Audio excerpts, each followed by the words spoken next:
ഹൃദയപൂർവം ഭാഗം 70. ഇന്ന് ഒറ്റ ദിവസം കൊണ്ട് പലരുടെയും ജീവിതം മാറി മറിഞ്ഞു. ഉപേക്ഷിക്കാൻ പോയവള് പൂർവാധികം ശക്തിയോടെ ആ പ്രണയത്തെ തിരിച്ചു പിടിച്ചു. അക്കൂട്ടത്തില് ലക്ഷ്മിയുടെ ജീവിതത്തില് അവൾ പറഞ്ഞു കേട്ട ഒരാളെ നമ്മൾ കണ്ടു. ശരിക്കും പറഞ്ഞ അവനെയെല്ലാം നല്ല പച്ചയ്ക്ക് തീ കൊളുത്തണം. പക്ഷേ പല പെണ്ണുങ്ങളും പ്രതികരിക്കുന്നില്ല. അല്ലെങ്കിൽ ദേവിക വിശ്വനാഥൻ ഇങ്ങനെ അവന്റെ ഭാര്യയായിട്ട് ജീവിക്കില്ലായിരുന്നു. ദേഷ്യത്തോടെ ഇഷാനി പറഞ്ഞതും അതിൻ്റെ കാരണം, യഥാർത്ഥ കാരണം അറിയാതെ നമുക്ക് ദേവിക വിശ്വനാഥനെ കുറ്റം പറയാൻ പറ്റില്ല. വണ്ടി ഓടിക്കുന്നതിൻ്റെ ഇടയിൽ ഉദയൻ പറഞ്ഞു. എന്ത് കാരണം? പുറകിൽ ഇരുന്നു കൊണ്ട് സാന്ദ്രയും ഇഷാനിയും ഒരുപോലെ ചോദിച്ചു. കാരണം എന്താണെന്ന് ആ പെൺകുട്ടി തന്നെ പറയേണ്ടി വരും. നിങ്ങളാണെങ്കിൽ എന്തു ചെയ്യും ആ സ്ഥാനത്ത്? നവീൻ ചോദിച്ചു. കൊല്ലും. അങ്ങനെയുള്ളവനെ കൊന്നു ജയിലിൽ പോയാലും സന്തോഷത്തോടെ പോകും, ഇഷാനി പറഞ്ഞു. പറയാൻ എളുപ്പമാണ് മോളെ, കാര്യത്തോട് അടുക്കുമ്പോൾ അറിയാം നമുക്കതിൻ്റെ ബുദ്ധിമുട്ട്. അത് അനുഭവിച്ചവർക്കേ ആ വിഷമം അറിയൂ. ഇപ്പോൾ നമ്മൾ ലക്ഷ്മിയുടെ അവസ്ഥ എന്താണെന്ന് പറഞ്ഞു കേട്ട് മാത്രമേ നമുക്കറിയൂ. ആ അവസ്ഥയിലൂടെ കടന്നു പോകുന്ന ലക്ഷ്മി, ഈ പറയുന്ന ദേവിക വിശ്വനാഥൻ, അവരുടെ ആ മാനസികാവസ്ഥ നമുക്ക് ഒട്ടും മനസ്സിലാക്കാൻ പറ്റില്ല. അതുകൊണ്ട് ആദ്യം നമുക്ക് കാര്യങ്ങളൊക്കെ അറിയാം. എന്തായാലും ഈശ്വർ ഇവിടെ വരുന്നത് ബിസിനസ് ആവശ്യത്തിനാണെങ്കിൽ കുഴപ്പമില്ല. ഇനി അഥവാ ലക്ഷ്മി ഇവിടെ ഉണ്ട് എന്നറിഞ്ഞിട്ടുള്ള വരമാണെങ്കിൽ, അത് മാത്രമല്ല ഇതിൽ സച്ചിദേവ് എന്ന് പറഞ്ഞ അവന് പങ്കുണ്ടെങ്കിൽ നമ്മൾ സൂക്ഷിക്കേണ്ടിയിരിക്കുന്നു. ഡ്രൈവിങ്ങിന്റെ ഇടയിലും ഉദയൻ പറഞ്ഞു. എന്തായാലും സന്ദീപിന്റെ കാറിൽ ലക്ഷ്മിയും മാധവിനെയും പറഞ്ഞു വിട്ടത് നന്നായി. ഇനിയും ആ ഈശ്വർ ലക്ഷ്മിയെ ഇവിടെ കണ്ടിട്ടില്ലെങ്കിൽ ബുള്ളറ്റിന് പോകുമ്പോൾ കാണാനിടയായ വേറെ പ്രശ്നങ്ങൾ വെറുതെ നമ്മളായിട്ട് വരുത്തി വെക്കാൻ നിൽക്കണ്ട. ഇത് പോന്നിടത്തോളം പോട്ടെ, എവിടെ വരെ എത്തുമെന്ന് നമുക്ക് നോക്കാം. എന്നാലും എത്ര നാളാണ് ചേച്ചി ഏട്ടത്തിക്ക് ഒളിച്ചു നടക്കേണ്ടി വരിക? ഈ പറയുന്ന ഈശ്വർ എന്ന് പറയുന്ന ആള് ഇനിയിപ്പോ സച്ചിദേവിന്റെ കൂട്ടുകാരനാണെങ്കിൽ ഇവിടെ വരൂലേ? സഞ്ജയ് ഏട്ടന്റെയും കൂട്ടുകാരനല്ലേ, അതുകൊണ്ട് ഷോപ്പിലും വരും. അപ്പോൾ വീണ്ടും കാണാനിടയാല് ഇതുപോലെ ഏട്ടത്തി ഒളിച്ചു നടക്കേണ്ടി വരുമോ? അതിലും നല്ലത് എന്താണ് കാര്യമെന്നറിഞ്ഞ് ഈ പ്രശ്നം തീർക്കുന്നതല്ലേ, മിത്ര ചോദിച്ചു. ഒരു കണക്കിന് ഇവള് പറയുന്നത് കാര്യമാണ്. അത് കേട്ട് സാന്ദ്ര പറഞ്ഞു. എന്തായാലും മാധവ് എന്ത് തീരുമാനിക്കുന്നു അതുപോലെ നമുക്ക് ചെയ്യാം, ഉദയൻ പറഞ്ഞു. ആ സമയം മാധവിന്റെ വീടിന്റെ ഗേറ്റിന് പുറത്ത് കൊണ്ടുവന്ന് മാധവ് കാറ് നിർത്തി. കാറിൽ നിന്നും മാധവും ലക്ഷ്മിയും ഇറങ്ങി. തൊട്ടു പുറകിലായിട്ട് ബുള്ളറ്റിൽ സന്ദീപ് വരുന്നുണ്ടായിരുന്നു. അവരുടെ അടുത്ത് കൊണ്ടുവന്ന് ബുള്ളറ്റ് നിർത്തി വണ്ടിയിൽ നിന്നും ഇറങ്ങി. എന്തായാലും ഈശ്വറിനെ കണ്ട് കാര്യങ്ങൾ ഒന്ന് അറിഞ്ഞതിന് ശേഷം ഇനി ലക്ഷ്മിയെ ബുള്ളറ്റിൽ കൊണ്ടുള്ള ഈ കറക്കം മതി. തൽക്കാലം ഈശ്വറിന്റെ മനസ്സിലിരിപ്പ് എന്താണെന്ന് അറിയാത്തത് കൊണ്ട് ഒന്ന് സൂക്ഷിക്കുന്നത് നല്ലതാണ്. ഞാൻ എന്തായാലും സച്ചിദേവിനെയും സഞ്ജയെയും കണ്ട് ഒന്ന് സംസാരിക്കട്ടെ. ഇക്കാര്യം എന്തായാലും ചോദിക്കാൻ പറ്റില്ല ഡയറക്റ്റായിട്ട്. എന്നാലും എന്നെക്കൊണ്ട് പറ്റാവുന്ന രീതിയിൽ ഞാൻ കാര്യങ്ങൾ അന്വേഷിക്കട്ടെ, സന്ദീപ് പറഞ്ഞു. ബുള്ളറ്റിന്റെ താക്കോൽ മാധവിന്റെ കയ്യിലേക്ക് കൊടുത്തു. പിന്നെ ഇക്കാര്യത്തിന്റെ പുറകിൽ നടന്ന് നിങ്ങളുടെ വിവാഹക്കാര്യം അതെന്തായാലും ഞാൻ ഇവിടെ ആദ്യം ഒന്ന് സംസാരിച്ചിട്ട് നമുക്ക് വേണ്ട രീതിയിൽ കൈകാര്യം ചെയ്യാം, മാധവ് പറഞ്ഞു. ഞാൻ പറഞ്ഞല്ലോ മാധവ്, ഇപ്പോൾ ഏകദേശം എൻ്റെ വീട്ടുകാരെ പറ്റി മാധവിന് മനസ്സിലായി കാണും എന്ന് എനിക്ക് തോന്നുന്നു. അതുകൊണ്ട് നോക്കിയും കണ്ടും കാര്യങ്ങൾ നമുക്ക് ചെയ്യാം. എന്തിനും നിങ്ങളുടെ കൂടെ ഞാനുണ്ടാകും. ഇപ്പോൾ എനിക്കൊരു സന്തോഷം തോന്നുന്നുണ്ട്, നിങ്ങളുടെ കൂട്ടത്തിൽ എന്നെ കൂട്ടിയല്ലോ, സന്ദീപ് പറഞ്ഞതും മാധവ് സന്ദീപിന്റെ തോളിൽ പിടിച്ചു. ആ സമയമാണ് ഉദയന്റെ കാറും അവിടേക്ക് വന്ന് നിന്നത്. എന്നാ പിന്നെ ഞാനങ്ങോട്ട് ചെല്ലട്ടെ എന്ന് പറഞ്ഞ് സന്ദീപ് കാറിൽ വന്ന് കയറി. സന്ദീപ് പോകുമ്പോൾ ഗംഗയെ ഒന്ന് നോക്കി. ഇനിയിപ്പോൾ ഞാൻ വിളിക്കുന്നത് കൊണ്ട് ബുദ്ധിമുട്ടാകുമോ? സന്ദീപ് ചിരിയോടെ ചോദിച്ചതും ഗംഗ മുഖം വീർപ്പിച്ചു. വിളിക്കാം എന്ന് പറഞ്ഞ് അവൻ വണ്ടി എടുത്തു കൊണ്ടുപോയി. നിങ്ങൾ എന്താ പിള്ളേരെ അവിടെ തന്നെ നിൽക്കുന്നത് എന്ന് ചോദിച്ചുകൊണ്ട് മാധവിന്റെ അച്ഛനും അമ്മയും പുറത്തേക്ക് വന്നു.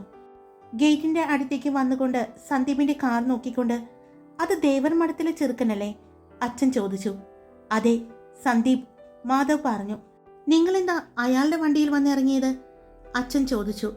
അത് പിന്നെ മഴ പെയ്യുന്നുണ്ടായിരുന്നു, അപ്പോൾ ഇയാളെയും കൊണ്ട് മഴ നനയേണ്ട എന്ന് പറഞ്ഞ് സന്ദീപ് അവന്റെ കാറ് തന്നതാണ്, മാധവ് പറഞ്ഞു. ആ പയ്യൻ അതിന് ആരോടും സംസാരിക്കാറില്ലല്ലോ. ഇവിടെ ആ വീട്ടില് ആരോടും മിണ്ടാതെ നടക്കുന്നത് അത് മാത്രമേ ഉള്ളൂ. ബാക്കിയുള്ളതുങ്ങള് എല്ലാത്തിനും ഭയങ്കര അഹങ്കാരമാണെന്ന് എനിക്ക് തോന്നിയിട്ടുണ്ട്, മാധവിന്റെ അമ്മ പറഞ്ഞതും ഏയ് ഇല്ല, ഈ പോയ സന്ദീപിന് അങ്ങനെ അഹങ്കാരമൊന്നുമില്ല. ഇപ്പൊ തന്നെ ഞങ്ങൾ നനയാതിരിക്കാൻ വേണ്ടി അവൻ കാറ് തന്നിട്ട് എൻ്റെ ബുള്ളറ്റ് എടുത്തത്, മാധവ് പറഞ്ഞു. എന്നാ പിന്നെ ഇവിടെ നിൽക്കാതെ അകത്തേക്ക് വാ, മഴ പൊടിയുന്നുണ്ട് എന്ന് പറഞ്ഞു സീതാമ്മ അവരെ അകത്തേക്ക് വിളിച്ചു. അതെ, ഞാൻ അകത്തേക്ക് കയറുന്നില്ല, ഞാൻ പോകാൻ നോക്കട്ടെ. ഇനിയും ഞാൻ വൈകിയാൽ മിക്കവാറും അച്ഛനും അമ്മയും വീണ്ടും രാത്രിക്ക് രാത്രി ഇങ്ങോട്ട് വരും. മോനെ, ഭക്ഷണം കഴിച്ചിട്ട് പോ, അല്ലെങ്കിൽ പിന്നെ നാളെ പോയാൽ പോരെ? സീതാമ്മ ചോദിച്ചു. ഇല്ല സീതാമ്മേ, ഞാൻ പോവാണ്. ഭക്ഷണമെല്ലാം അമ്മ വീട്ടിലുണ്ടാക്കിയിട്ടുണ്ടാവും. എന്തായാലും ഇനിയിപ്പോൾ അധികം ദിവസങ്ങൾ ഉണ്ടാവില്ലല്ലോ. ആ വീടിൻ്റെ കാര്യങ്ങളെല്ലാം നടത്തിക്കഴിഞ്ഞാൽ ഇങ്ങോട്ട് വരാം. അപ്പോൾ പിന്നെ എത്ര സമയം വേണമെങ്കിലും എനിക്കിവിടെ നിൽക്കാമല്ലോ, നവീനാണ് പറഞ്ഞത്. എന്നാൽ പിന്നെ അങ്ങനെ ആവട്ടെ എന്ന് പറഞ്ഞ് എല്ലാവരും അവൻ പോകുന്നത് നോക്കി നിന്നു. അവൻ്റെ കാറ് മറയുന്നത് നോക്കി ഇഷാനി അവിടെ തന്നെ നിന്നു. ആള് പോയി, ഇങ്ങോട്ട് പോര്, ഗംഗ ഇഷാനിയെ വിളിച്ചു. എന്തു പറ്റി, ഒരു സങ്കടം? ഗംഗ അവളെ കണ്ട് ചോദിച്ചു. അറിയില്ല, പോയപ്പോൾ ഒരു വിഷമം, ഇഷാനി പറഞ്ഞു. ഇനിയിപ്പോൾ അധികമല്ലല്ലോ, നീ വേഗം പോയി അവിടുന്ന് ട്രാൻസ്ഫറിൻ്റെ കാര്യങ്ങളൊക്കെ റെഡിയാക്കി ഇങ്ങോട്ട് വരാൻ നോക്ക്. ഞാനും പറ്റുമെങ്കിൽ നാളെ തന്നെ പോയിട്ട് ആ ഷോപ്പ് ഒന്ന് കണ്ടു നോക്കാം. നല്ലതാണെങ്കിൽ എനിക്കും അവിടെ ഒരു ബ്രൈഡൽ സ്റ്റുഡിയോ തുടങ്ങാനുള്ള കാര്യങ്ങളൊക്കെ വേഗം ചെയ്യണം. പെട്ടെന്ന് തന്നെ അതിൻ്റെ കാര്യങ്ങൾ ചെയ്തു തുടങ്ങാം. അപ്പോൾ പിന്നെ നമുക്ക് ഇവിടെ അങ്ങ് കൂടാലോ. നിന്റെ നവീനും ഇവിടെ ഉണ്ടാകും. പിന്നെ നമുക്ക് അടിച്ചു പൊളിക്കാനേ, ഗംഗ അവളെ ചേർത്ത് പിടിച്ചുകൊണ്ട് പറഞ്ഞു. ഇപ്പോൾ ഒത്തിരി സന്തോഷമായില്ലേ നിനക്ക്? ഗംഗയെ നോക്കി ഇഷാനി ചോദിച്ചു. ഒത്തിരി. ഉണ്ടായിരുന്ന തെറ്റിദ്ധാരണകൾ മാറിയപ്പോൾ സന്തോഷം തോന്നി. അത് കുറച്ചു മുന്നേ ആയിരുന്നെങ്കിൽ ഒരു ആശ്വാസമായേനെ, ഗംഗ പറഞ്ഞു. എല്ലാത്തിനും അതിൻ്റെതായ സമയമുണ്ട്. ഇനി ലക്ഷ്മിയുടെ കാര്യം കൂടി ശരിയാക്കി കഴിഞ്ഞാൽ സമാധാനമായി. അവൾക്ക് ടെൻഷനുണ്ട്, പക്ഷേ ഇപ്പോൾ കണ്ടപ്പോൾ മുഖത്ത് ടെൻഷൻ മാറിയിട്ടുണ്ട്. മാധവേട്ടൻ കൂടെയുണ്ടാകും എപ്പോഴും. എന്തെങ്കിലും പറഞ്ഞ് ആശ്വസിപ്പിച്ചിട്ടുണ്ടാകും. അകത്തേക്ക് കയറിപ്പോകുന്നതിൻ്റെ ഇടയിൽ ഇഷാനിയും ഗംഗയും പരസ്പരം പറഞ്ഞു. റൂമിൽ ചെന്നതും മാറാനുള്ള ഡ്രസ്സ് എടുത്തുകൊണ്ട് ലക്ഷ്മി വാഷ്റൂമിലേക്ക് കയറി. മാധവ് ഫോണുമായിട്ട് ബെഡിലേക്ക് കിടന്നു. ഫോണിൽ ഇന്നെടുത്ത ഫോട്ടോസ് എല്ലാം നോക്കിക്കൊണ്ടിരിക്കുമ്പോഴാണ് ആ സമയം അവൻ്റെ ഫോൺ റിങ് ചെയ്തത്. സന്ദീപ് എന്ന് കണ്ടതും അവൻ ഫോൺ എടുത്തു. അപ്പോൾ ഈശ്വർ ഇവിടെ വന്നത് ലോഡിൻ്റെ കാര്യത്തിനാണോ? ഹലോ പറയാൻ പോയപ്പോഴാണ് സന്ദീപിൻ്റെ ചോദ്യം കേൾക്കുന്നത്. അതേ ഏട്ടാ, ഞാൻ പറഞ്ഞില്ലേ, എൻ്റെ ഷോപ്പിലേക്കും അവൻ്റെ ഷോപ്പിലേക്കുമുള്ള തുണികളുടെ ഒരു കണ്ടെയ്നർ വരുന്നുണ്ട് ഗുജറാത്തിൽ നിന്നും. അത് പിക്ക് ചെയ്യാൻ വന്നിരിക്കുന്നതാണ് അവൻ. സഞ്ജയ്, ഞാൻ നിന്നോടൊരു കാര്യം ചോദിക്കാനിരിക്കുകയായിരുന്നു. അന്ന് ഈശ്വറിൻ്റെ വിവാഹത്തിന് കുറച്ചു മുമ്പ് അവനൊരു അപകടം പറ്റി ആശുപത്രിയിലായിരുന്നില്ലേ? അന്ന് ഞാൻ കാണാൻ പോയിട്ടുണ്ടായിരുന്നില്ല. നീ പോയിട്ടുണ്ടായിരുന്നോ? സന്ദീപ് ചോദിച്ചു. ഞാൻ പോയിട്ടുണ്ടായിരുന്നു, സഞ്ജയുടെ മറുപടി. ശരിക്കും അന്ന് ഈശ്വറിന് അപകടം തന്നെ പറ്റിയതാണോ? സന്ദീപ് ചോദിച്ചു. സത്യത്തിൽ അപകടം പറ്റിയതല്ല, ആരോ അവനെ കുത്തിയതാണ്. സഞ്ജയുടെ മറുപടി കേട്ട് മാധവ് ബെഡിൽ നിന്നും എഴുന്നേറ്റിരുന്നു. കുത്തുകയോ? ആര്? സന്ദീപിൻ്റെ ചോദ്യം. ഞാനന്ന് ചെന്നപ്പോൾ അമ്മാവൻ അമ്മയോട് പറയുന്നത് കേട്ടതാണ്. ഏതോ ഒരു പെണ്ണിനോട് മോശമായിട്ട് സംസാരിക്കുകയോ പെരുമാറുകയോ ചെയ്തപ്പോൾ അവളുടെ വീട്ടിലുണ്ടായിരുന്ന ആരോ അമ്പലത്തിൽ ദേവിയുടെ കയ്യിലെ തൃശൂലില്ലേ, അത് വെച്ച് കുത്തിയതാണ്. അപ്പോൾ അമ്പലത്തിൽ വെച്ചാണോ അവൻ മോശമായി പെരുമാറിയത്? ആയിരിക്കുമല്ലോ, അതാണല്ലോ അങ്ങനെ കുത്തിയത്. എന്നിട്ട് ആ പെൺകുട്ടി? അതല്ലേ രസം, ആ പെൺകുട്ടിയാണ് അവൻ വിവാഹം കഴിച്ചിരിക്കുന്നത്, സഞ്ജയ് പറഞ്ഞു. ഈ കാര്യങ്ങളെല്ലാം സന്ദീപിന് അറിയാമായിരുന്നു. അതുകൊണ്ട് പ്രത്യേകിച്ച് ഞെട്ടലൊന്നും തോന്നിയില്ലെങ്കിലും അവൻ്റെ മുന്നിൽ ആദ്യമായിട്ട് കേൾക്കുന്നത് പോലെ ഇരുന്നു. ഏട്ടനറിയോ, ആ പെൺകുട്ടി വലിയ വീട്ടിലെയാണ്. എന്തോ 3 or 4 ആങ്ങളമാർക്കുള്ള ഒരേ ഒരു സഹോദരിയാണ് അവൻ്റെ ഭാര്യ എന്ന് പറയുന്ന ദേവിക വിശ്വനാഥൻ. അതും കോടികളുടെ ആസ്തിയുള്ളതാണ് അവർക്ക്. എന്നിട്ട് പിന്നെ എന്തിനാണ് അവർ ഇങ്ങനെയുള്ള അവന് അവരുടെ പെങ്ങളെ വിവാഹം കഴിച്ചു കൊടുത്തത്? അതും അവളെ ഉപദ്രവിച്ച ഒരാൾക്ക് തന്നെ. അത് പിന്നെ ഏട്ടൻ അമ്മയോട് ചോദിക്കൊന്നും വേണ്ട. ആ കുത്തുകൊണ്ട് അവൻ ആശുപത്രിയിൽ ആയിക്കഴിഞ്ഞിട്ട് 1-2 മാസം കഴിഞ്ഞ് ഇവിടെ നിന്നും ഈ സംഭവം അറിഞ്ഞ് നമ്മുടെ അമ്മയടക്കം എല്ലാവരും ആ പെൺകുട്ടിയുടെ വീട്ടിലേക്ക് പോവുകയുണ്ടായി. കാരണം എന്താണെന്ന് ചോദിച്ചാൽ ആ പെൺകുട്ടി പ്രഗ്നൻ്റ് ആയിരുന്നു. അതുമാത്രമല്ല, ആ പെൺകുട്ടി ഇവൻ റേപ്പ് ചെയ്തതാണ്. ഇതറിഞ്ഞ് നമ്മുടെ അമ്മമ്മ ആ പെൺകുട്ടിയെ വീട്ടിലേക്ക് മരുമകളായി കൊണ്ടുവരണം എന്ന് വാശി പിടിച്ചു. അങ്ങനെ നമ്മുടെ അമ്മമ്മയും അമ്മയും അമ്മാവനും അമ്മായിയും ഇവൻ ഒന്ന് ഓക്കെ ആയി കഴിഞ്ഞപ്പോൾ ഇവനെയും കൂട്ടി അവരുടെ വീട്ടിലേക്ക് ചെന്നു. അന്ന് എൻ്റെ കഷ്ടകാലത്തിന് എന്നെയും കൂടെ കൂട്ടിയിട്ടുണ്ടായിരുന്നു. ഇവന് നടക്കുമ്പോൾ ഒരാളെ സഹായം വേണം, അതിനാണ് എന്നെ കൊണ്ടുപോയത്. സച്ചിദേവായിരുന്നു പോകേണ്ടത്. പക്ഷെ അന്ന് അവൻ എന്തോ ആവശ്യത്തിന് വേണ്ടി അത്യാവശ്യമായിട്ട് ബാംഗ്ലൂർ പോകേണ്ടി വന്നു. അവൻ പോയിരിക്കുന്നത് കൊണ്ടാണ് ഞാൻ പോയത്. അന്ന് അവിടെ കുറേ വാക്ക് തർക്കവും മറ്റും നടന്നു. പിന്നെ നമ്മുടെ അമ്മമ്മ പറഞ്ഞു, ഇവിടുത്തെ പേരക്കുട്ടിയാണ് ആ പെൺകുട്ടിയുടെ വയറ്റിൽ, അതുകൊണ്ട് ആ കുഞ്ഞിനെ ഞങ്ങൾക്ക് വേണം. ഞങ്ങളുടെ വീട്ടിലെ മരുമകളായി അല്ല, സ്വന്തം മകളായിട്ട് ഞാൻ അവളെ നോക്കിക്കോളാം എന്നൊക്കെ പറഞ്ഞു അമ്മമ്മ.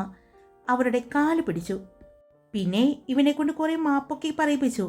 അവസാനം ആ പെൺകുട്ടിയുടെ ഇഷ്ടത്തിന് എന്താണെന്ന് വെച്ചാൽ ചെയ്യാമെന്ന് ആ പെൺകുട്ടിയുടെ വീട്ടുകാരും പറഞ്ഞു. ഞങ്ങളുടെ മുന്നിലേക്ക് ആ പെൺകുട്ടി വന്നു. കാണണമായിരുന്നു അതിൻ്റെ ഒരു കോലം.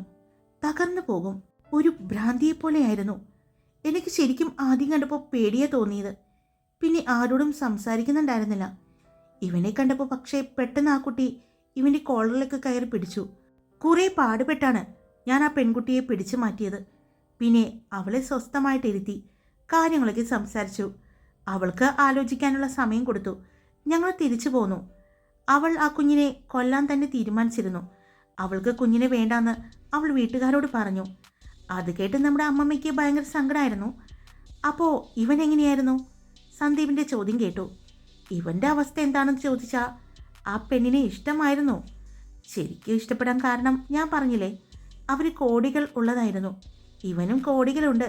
എന്നാലും ഇവിടെ ആസ്തിയോടൊപ്പം തന്നെ ആർത്തിയും കൂടി ഉണ്ടല്ലോ അവന്. ഏട്ടനറിയാലോ അതുകൊണ്ട് അതിനായിട്ട് അവൻ ശ്രമിച്ചതാണ് എന്നാണ് എനിക്ക് തോന്നിയത്. അപ്പോൾ അവൻ സമ്മതിച്ചോ ആ കുട്ടിയെ വിവാഹം കഴിക്കാൻ? സന്ദീപിൻ്റെ ചോദ്യം. സമ്മതിച്ചോ എന്ന് ചോദിച്ചാൽ അവന് സമ്മതക്കുറവൊന്നും ഉണ്ടായിരുന്നില്ല. പിന്നെ ആ കുഞ്ഞും അവൻ്റെ ആണല്ലോ എന്നുള്ളൊരു സെൻറ്റിമെൻറ്റ്സ് ഉണ്ടായിട്ടുണ്ടാകാം. അതുകൊണ്ടാണെന്ന് തോന്നുന്നു അവൻ നോ പറഞ്ഞില്ല. അങ്ങനെ 2-3 ദിവസം കഴിഞ്ഞ് അവിടെ നിന്നും ഒരു കോൾ വന്നു. അവർക്ക് സമ്മതമാണ് ഈ വിവാഹത്തിന്, പക്ഷേ എത്രയും പെട്ടെന്ന് നടത്തണം, അതും ആർഭാടങ്ങളൊന്നുമില്ലാതെ നടത്തണം എന്നൊക്കെ പറഞ്ഞു.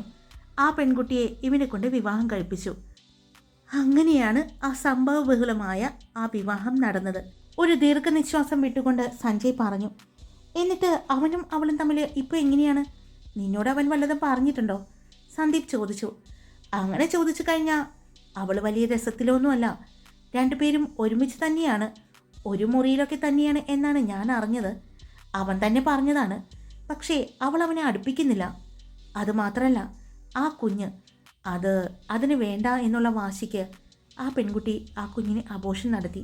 അത് നമ്മുടെ അമ്മമ്മയ്ക്ക് സങ്കടം ഉണ്ടാക്കിയിട്ടുണ്ടെങ്കിലും അവൾ പറഞ്ഞത് ഇഷ്ടമില്ലാത്ത ആ കുഞ്ഞിനെ ജനിപ്പിച്ചാൽ തനിക്ക് അതിനോട് വെറുപ്പും വിദ്വേഷവും മാത്രമേ ഉണ്ടാവൂ. സന്തോഷത്തോടു കൂടി ഉണ്ടായത് ഒന്നുമല്ലല്ലോ.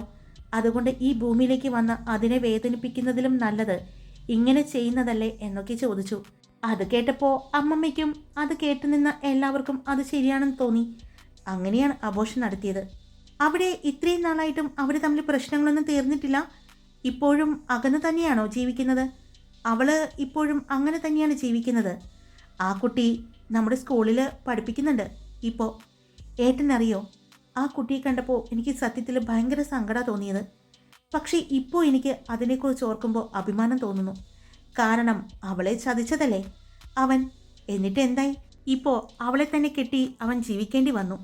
ഭാര്യയുടെ ഒരു കടമയും അവൾ ചെയ്യുന്നില്ല. അങ്ങനെ ഒരാൾ ആ വീട്ടിലുണ്ടെന്ന് മൈൻഡ് പോലും അവൾ ചെയ്യുന്നില്ല എന്ന് പരാതി പറയുന്നുണ്ടായിരുന്നു ഇടയ്ക്ക് ഈശ്വർ. ഞാനത് മൈൻഡ് ചെയ്തില്ല. അവൻ അനുഭവിക്കേണ്ടത് തന്നെയാണല്ലോ എന്നോർത്ത് അത് ചിരിച്ചു തള്ളും. അപ്പോൾ ആ കുട്ടിയുടെ വീട്ടുകാരോ? സന്ദീപ് ചോദിച്ചു. അതാണ് നമ്മുടെ ഈശ്വറിന് ഏറ്റവും വലിയ തിരിച്ചടി കൊടുത്തത്. അവൾ കല്യാണത്തിന് ശേഷം അവളുടെ വീട്ടിലേക്ക് പോയിട്ടില്ല. അവൾക്ക് ആ വീട്ടിലേക്ക് പോകണ്ട എന്ന് പറഞ്ഞു. അവളെ മനസ്സിലാക്കാത്ത ആ വീട്ടിൽ അവൾ പോകുന്നില്ല എന്ന് പറഞ്ഞു. ഈശ്വറിൻ്റെ വീട്ടിൽ തന്നെയാണ്. അവളുടെ വീട്ടിൽ നിന്നും ആര് വന്നാലും ആ പെൺകുട്ടി കാണാനൊന്നും സമ്മതിക്കില്ല. അങ്ങനെ ഇപ്പോൾ ആരും വരാറില്ല എന്നാണ് അവൻ പറയുന്നത്. അതുമാത്രമല്ല, അവന് ഏറ്റവും വലിയൊരു തിരിച്ചടി കൊടുത്തിട്ടുണ്ട്. ആ വീട്ടിൽ യാതൊരുവിധ അവകാശങ്ങളും സ്വത്തുക്കളും തനിക്ക് വേണ്ട എന്ന് പറഞ്ഞ് ആ പെൺകുട്ടി അവളുടെ ആങ്ങളമാർക്ക് കൊടുത്തു എന്നാണ് ഞാൻ അറിഞ്ഞത്. അതിന് ഈശ്വർ ഭയങ്കര ബഹളമൊക്കെ ആയിരുന്നു. ഇവിടെ നിന്നും അമ്മ ഒരിക്കലും വൈകുന്നേരം തറവാട്ടിലേക്ക് പോകുന്നു എന്ന് പറഞ്ഞു പോയില്ലേ, അത് ഇതിനു വേണ്ടിയായിരുന്നു. ആ പെൺകൊച്ചിനോട് നമ്മുടെ അമ്മ കുറേ സംസാരിച്ചു. പക്ഷേ അവൾ ആ തീരുമാനത്തിൽ തന്നെ ഉറച്ചു നിന്നു. അവളുടെ വീട്ടിൽ നിന്നും ഒരു തരി പൊന്നു പോലും വേണ്ട എന്ന് പറഞ്ഞു. അവളിപ്പോൾ സ്വന്തം കാലിൽ ഞാൻ ജീവിക്കുന്നുണ്ട്, എനിക്ക് അത് മതിയെന്ന് പറഞ്ഞു. അവൾക്ക് സപ്പോർട്ടായിട്ട് നമ്മുടെ അമ്മമ്മയും ഉണ്ട്. ഇപ്പോൾ അവളുടെ വീട്ടിൽ നിന്നും സ്വത്തുക്കൾ അവൾക്ക് വേണ്ട എന്ന് പറഞ്ഞ് അവൾ എഴുതി കൊടുത്തപ്പോൾ നമ്മുടെ അമ്മമ്മ ഈശ്വരന് അവകാശപ്പെട്ട എല്ലാ സ്വത്തുക്കളും അവളുടെ പേരിൽ എഴുതി വെച്ചു. അതിൻ്റെ ദേഷ്യത്തിലാണ് ഇപ്പോൾ ഈശ്വരൻ നടക്കുന്നത്. വീട്ടിലേക്ക് ഇടയ്ക്ക് മാത്രമേ അവൻ പോകുന്നുള്ളൂ എന്നാണ് ഞാൻ അറിഞ്ഞത്. സഞ്ജയ് പറയുന്നത് സന്ദീപ് കേൾക്കുന്നത് പോലെ തന്നെ മാധവും കേൾക്കുന്നുണ്ടായിരുന്നു. ആ പെൺകുട്ടി പകരം വീട്ടുന്നതാണോ എന്ന് എനിക്ക് നല്ല സംശയമുണ്ട്. വീട്ടുന്നതാണെങ്കിൽ അവളുടെ കൂടെ ഞാൻ നിൽക്കും.